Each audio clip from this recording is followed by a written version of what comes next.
Asia কাপের আসর শুরু হয়ে গেছে। 11 তারিখ মাঠে নামতে যাচ্ছে বাংলাদেশ। মরুর বুকে জমজমাট আসর বসেছে এশিয়া কাপের, আর সেটিকে ঘিরে উন্মাদনা ছড়িয়ে পড়েছে দেশ বিদেশে। সংযুক্ত আরব আমিরাতের মাঠে শুরু হওয়া টুর্নামেন্টকে ঘিরে প্রশ্ন একটাই, কোথায় খেলা দেখা যাবে?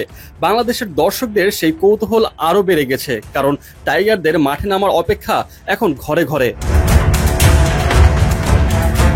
বাংলাদেশে এবারের এশিয়া কাপ সরাসরি সম্প্রচার করছে টি স্পোর্টস ও নাগরিক টিভি।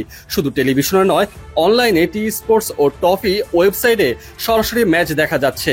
প্রতিবেশী ভারতে রয়েছে Sony Sports network, Sony Sports 1-এ ইংরেজিতে, সনি স্পোর্টস 3-তে হিন্দিতে আর সনি স্পোর্টস 4-এ তামিল ও তেলুগু ভাষায় চলছে খেলা।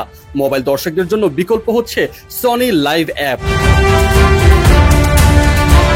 যুক্তরাষ্ট্রে সম্প্রচার করছে উইলো টিভি। শ্রীলঙ্কায় সিরাসা টিভি ও টিভি 1-এর পাশাপাশি ডায়ালগের ভিআইইউ অ্যাপে ম্যাচগুলো দেখা যাচ্ছে সরাসরি।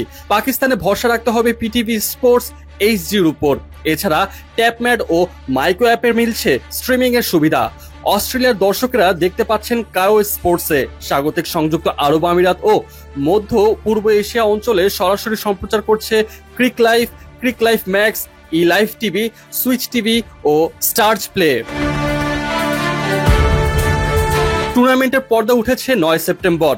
উদ্বোধনী ম্যাচে আফগানিস্তান একতরফা জয় পেয়েছে হংকংয়ের বিপক্ষে ব্যবধান 94 রানের। শক্তিশালী ব্যাটিং ও সুশৃঙ্খল বোলিংয়ে প্রতিপক্ষকে উড়িয়ে শুরুটা দারুণ করেছে তারা। দ্বিতীয় দিনে মাঠে নামছে অন্যতম ফেভারিট ভারত এবং প্রতিপক্ষ হিসেবে থাকছে সংযুক্ত আরব আমিরাত।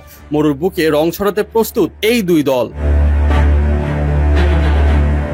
বাংলাদেশের যাত্রা শুরু হবে 11 সেপ্টেম্বর। নিজেদের প্রথম ম্যাচে প্রতিপক্ষ হংকং। কাগজে কলমে হংকং খর্বশক্তি দল হলেও লিটন দাসদের সাবধান হতে হবে, কারণ 2014 টি-20 বিশ্বকাপে বাংলাদেশের মাটিতে এই হংকং দলই ইতিহাস গড়েছিল জয় দিয়ে। সেই স্মৃতি এখনো তারা করে। তাই এশিয়া কাপের শুরুটা সহজ ভাবলে ভুল করবে টাইগাররা। লড়াইটা হবে মাঠে, আর সেখানে প্রমাণ করতে হবে নিজেদের সামর্থ্য।